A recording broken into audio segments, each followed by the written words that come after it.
इसके नबीते होए फना করুন দরুদের নজরানা দরুদ শরীফের বরকতে মুছে যাবে জীবনের যত গুনাহ নবী তাজদারে মদিনা ভরা রহমতেরি খাজানা নবী তাজদারে মদিনা ভরা রহমতেরি খাজানা হুর ফরিশতা জর দিওয়ানা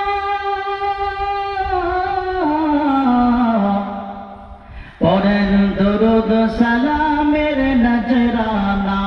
খুদ রব্বানা রব্বানা মানে কি গো আল্লাহ রব্বানা মানে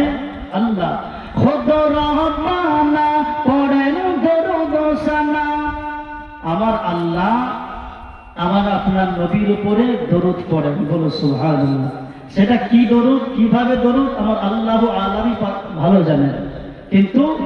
কবি বলছেন যে খুদ রব্বানা মানে আমার আল্লাহ আমার হাবিবের উপরে দরুদ পড়েন খুদ রব্বানা পড়েন দরুদ সানা যিনি বেশক সরওয়ার কায়নাত इसके नबीते होए फना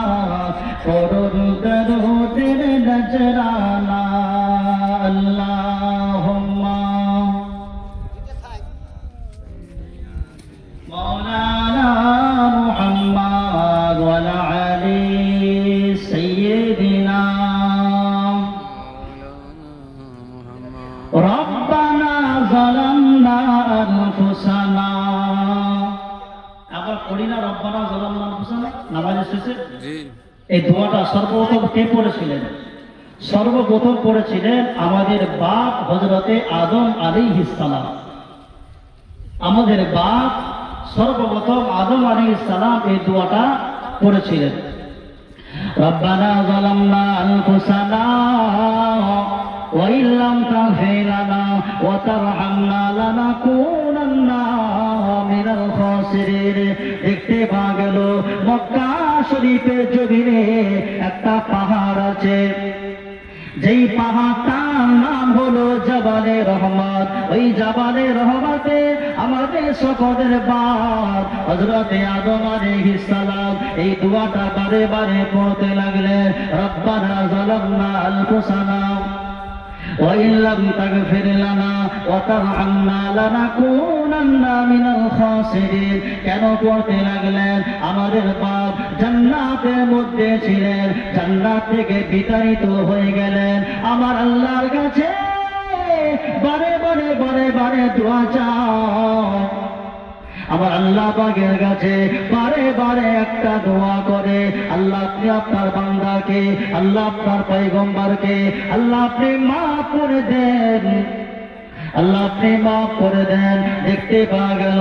আমাদের বাবা আদম আলাইহিস সালাম 300 থেকে 350 বছর একটা দোয়া করলেন দোয়া কিন্তু কবুল হলো না 300 থেকে 350 বছর দোয়া করলেন আমার আল্লাহ দোয়া কবুল করলেন না কোন দোয়া রব্বানা যালামনা আনফুসানা যে দোয়াটা আমরা সবাই জানি এই দোয়াটা কোরআনে আছে আমরা সবাই জানি যারা কোরআন পড়তে পারে না তারাও জানে কারণ এটা আমরা নামাজের মাধ্যমে পড়ি এই দোয়াটা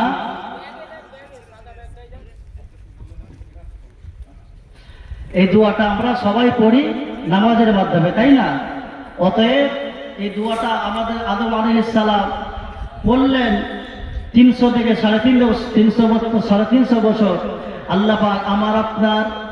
আদম আলাইহিস সালামের বাপের দোয়াটাকে বিশ্ব নবীর ওসিলাতে আল্লাহ পাক দোয়াকে কবুল করে নিলেন বলো সুবহানাল্লাহ যাই হোক বেশি বাড়ানো যাবে না আলেম ওলামারা আসেন তারা ওয়াজ নসিহত করবেন তো যে সমস্ত ভাইয়েরা এসেছেন আমাদের সকলের প্রাণ প্রিয় বড় ভাইজান হুজুর কিবলা স্বপ্নের নলেজ সিটিতে আপনারা এসেছেন আপনারা সকলে আসুন এখানে সুন্দরভাবে সামিয়ানার ব্যবস্থা করেছেন ওয়াজ নসিহত শোনার জন্য আপনারা সকলে আসুন এসে ধীরে সুস্থে শুনুন তারপরে আমাদের প্রাণপ্রিয় বড় ভাইজান হুজুর আসরের মধ্যে আসবেন, ওয়াজ নসিহত করবেন। এখানে আসা মানে একটা দোয়ার ব্যাপার, তাছাড়া কিছু না। দোয়া হলো সব থেকে বড় জিনিস। দোয়া এমন একটা জিনিস মানুষের তকদিরকে চলতে দেয়। দোয়া সবাই সবার জন্য করতে হবে। আল্লাহ আমাদের সকলকে বলার থেকে শোনার থেকে বেশি বেশি করে ভালো কাজে জড়িয়ে থাকার আল্লাহ আমাদের সকলকে আল্লাহ রসুলের মোহাব্বত, আল্লাহর ওলিদের মোহাব্বত যেন অন্তরে জায়গা করে দেন। সকল আল্লাহুম্মা আমিন। দুরূদ শরীফ। আল্লাহুম্মা সাল্লি আলা